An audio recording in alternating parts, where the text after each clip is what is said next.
This is Mississippi Moments, produced by the Center for Oral History and Cultural Heritage at the University of Southern Mississippi and supported by the Mississippi Humanities Council. I'm Bill Ellison. The Seabees were formed during World War II to build airstrips and other installations vital to the war effort. Rip Bounds of Hattiesburg remembers his decision to join the Seabees in 1942. I decided that I would join the Navy as a apprentice seaman at $21 a month. So I went to the station where they were signing up recruits. And it was a long room. And I noticed that down at the other end, there was tables set up down there, and there were men down there signing up for something. And I was in line to sign up in the regular Navy as an apprentice seaman at $21 a month. So I asked them what they're doing down there. I was always pretty inquisitive. They told me they're signing people up for the Seabees down there, which is the ranks of the Navy. I said, well, what are they doing? They all look happy. He said, they're giving away rates. I said, what's a rate? I didn't know. They said, well, it pays more. I said, well, hell, that's a line I belong in. And so I got down there in the line, and there was a lieutenant commander down there doing the interviewing. And he found out during the interview that I'd majored in agricultural education at Mississippi State. And he asked me if I'd taken surveying and drainage at Mississippi State, and I told him I had. He asked me if I'd taken terracing at Mississippi State, I told him I had. He said, well, we're going to make you a levelman and a surveying crew in the Seabees. We'll give you your designator will be a surveyor. He said, how old are you? I said, I'm 25. He said, well, we'll make you a petty officer, second class. That's the same as a sergeant with 2 rockers. I said, well, that pays $68 a month. I said, I'll take it. And I said, I'm married. Will I draw anything for my wife? He said, yeah, you'll draw something for your wife, too. And he found out in the interview that I was taking ROTC. So they got this draft all together, which was about 100 men, and they turned all the records over to me for me to take them down to New Orleans for them to be sworn in. And so we were sworn in down in New Orleans. I went to Great Lakes and stayed a very short time, got some of my uniforms issued to me, and I taken some of my shots. Then we left, went to Norfolk, Virginia, stayed there a very short time, still taking shots, still getting uniforms issued to us. And there they assembled the group together for CB Battalion number 7. And I was in CB Battalion number 7. Then they shipped us to Port Hueneme, California.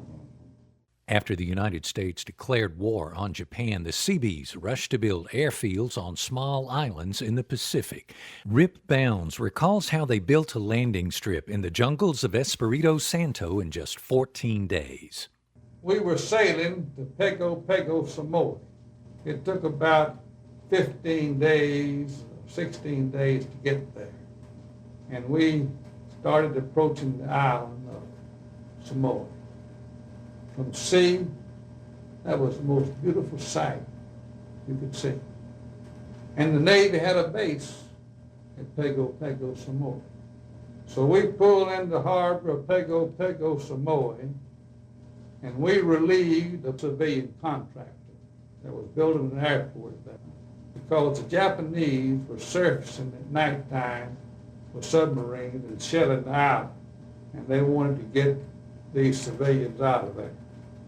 So we finished this bomber strip, and I had it pretty good down there. I was in charge of the work detail. In other words, if somebody wanted so many men, I'd send him so many men.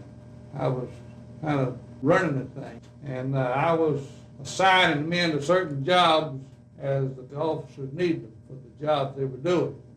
So in finishing that bomber strip, I didn't have any civilian work to do at all whatsoever because I was doing this other job. So after we finished the bomber strip at Pago, Samoa, we sailed to the most northern island of the Hebrides group, which was named Espiritu Santo. And the cruiser Helena escorted us in there. This is the first time I'd ever seen a seaplane shot off of a ship. Quite an experience. Also quite an experience to see them pull up alongside the seaplane after it landed on the water and pick it up with the wings and put it back on the ship. They'd shoot this seaplane out and it would go out and search the area and see if there was any of the enemy in the area, reconnaissance work. Well, I was in the first boatload that went ashore on Espiritu Santo. And the best way to describe that is just like walking up into the swamps of Leaf River. There was no path, there was no road, there was no nothing. So we started unloading our equipment and toting our tents up on top of the hill where there was a coconut grove. We finally got a bulldozer ashore, got some diesel fuel ashore, and this bulldozer started pushing a roadway away from the beach. We got more bulldozers ashore, more motor graders ashore, and things like that.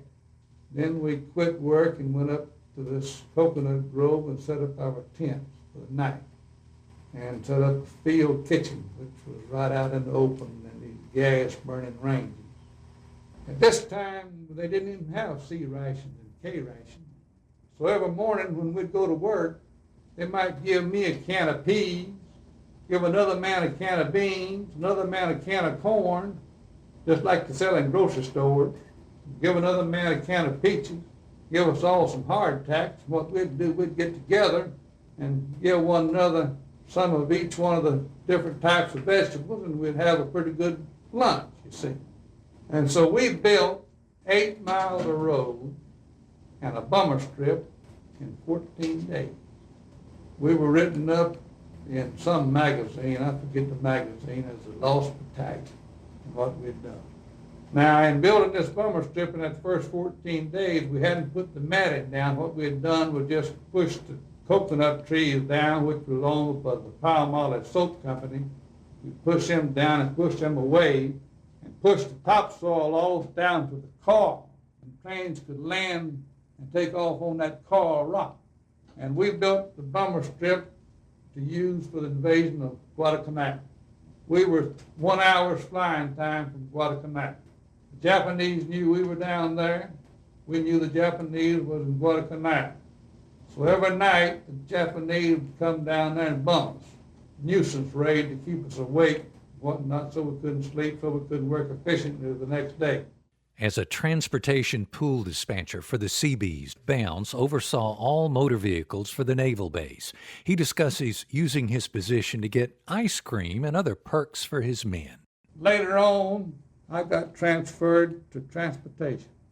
And in the transportation pool, we had 70 some odd vehicles. We had Admiral Sherman's staff cars. We had Admiral Fitch's staff car. Admiral Sherman and Admiral Fitch were staying on a seaplane tender ship out in the bay.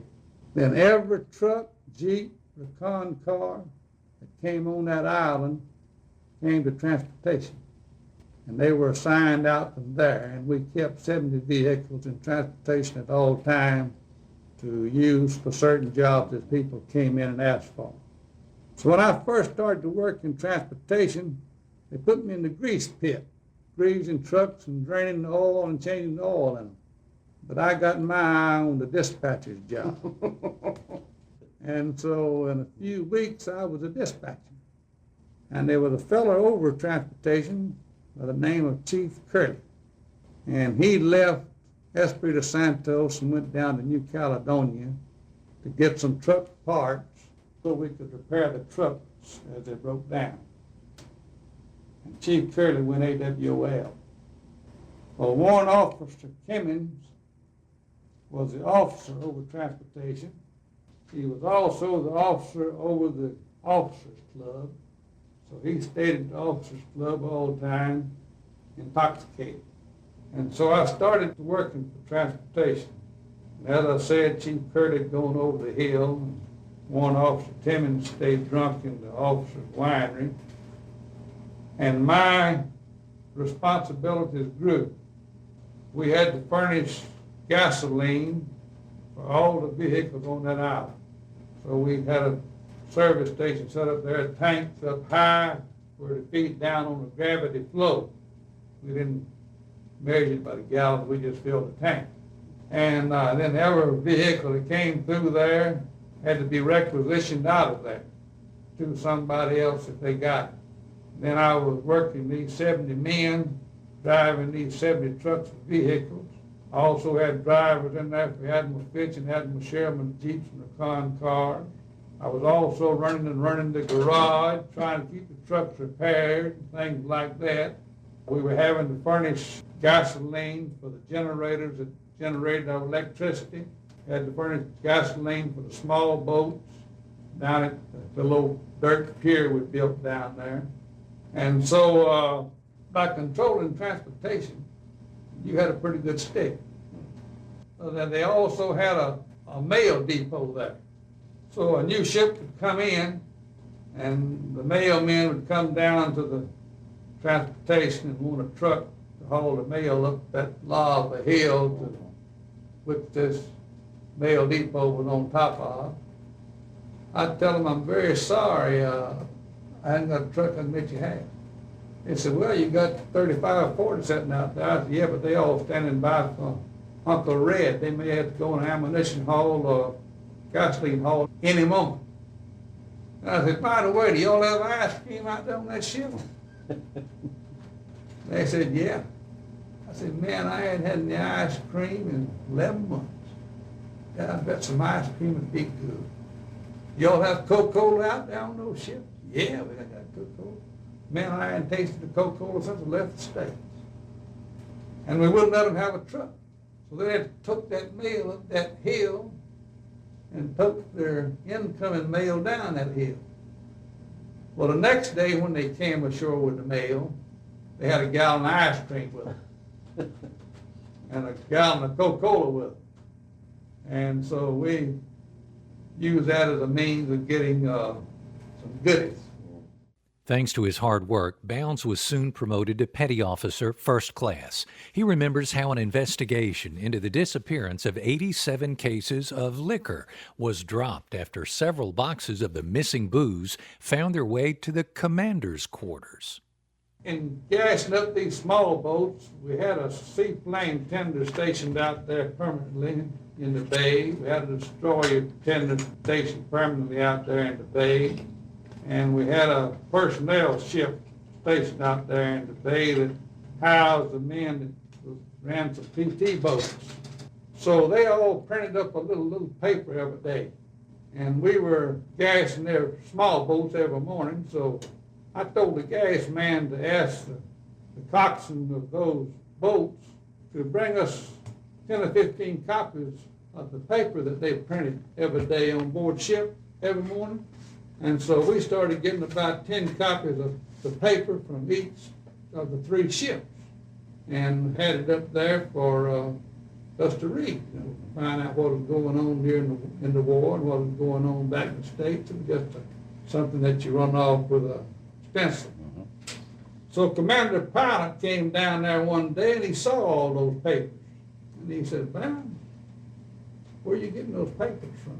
I said, off the ships out there. He said, may I have one? I said, yes, sir, I'll give you one from each ship.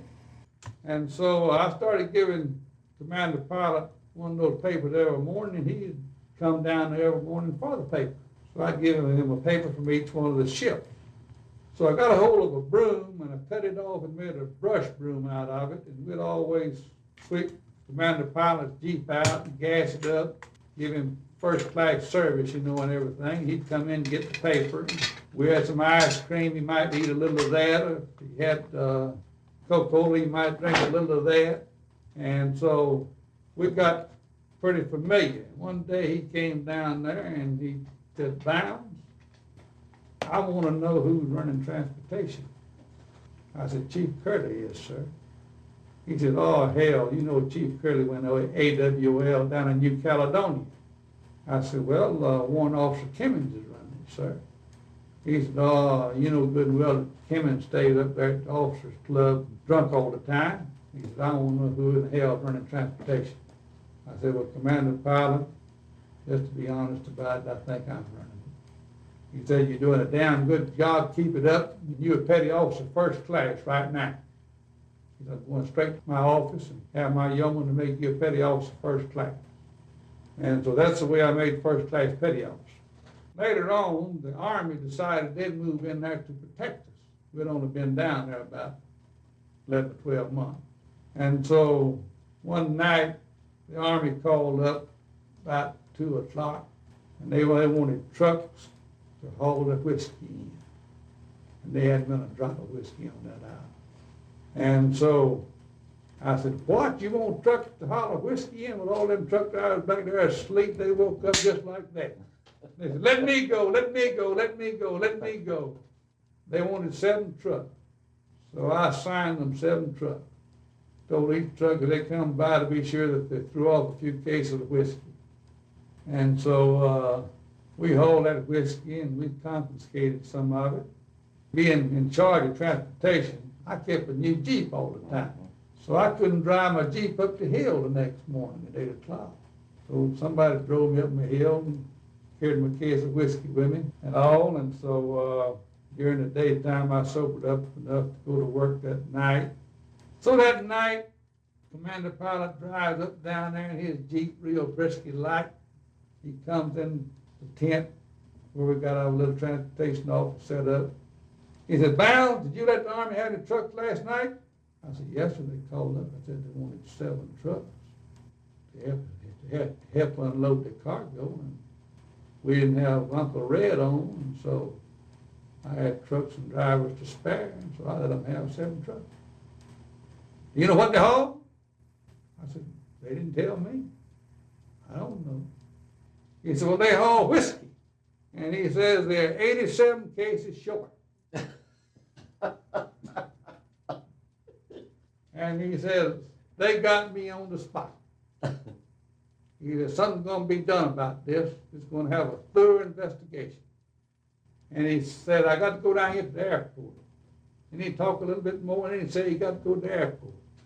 And he'd fuss, talk a little bit more about that whiskey, and say he had to go to the airport.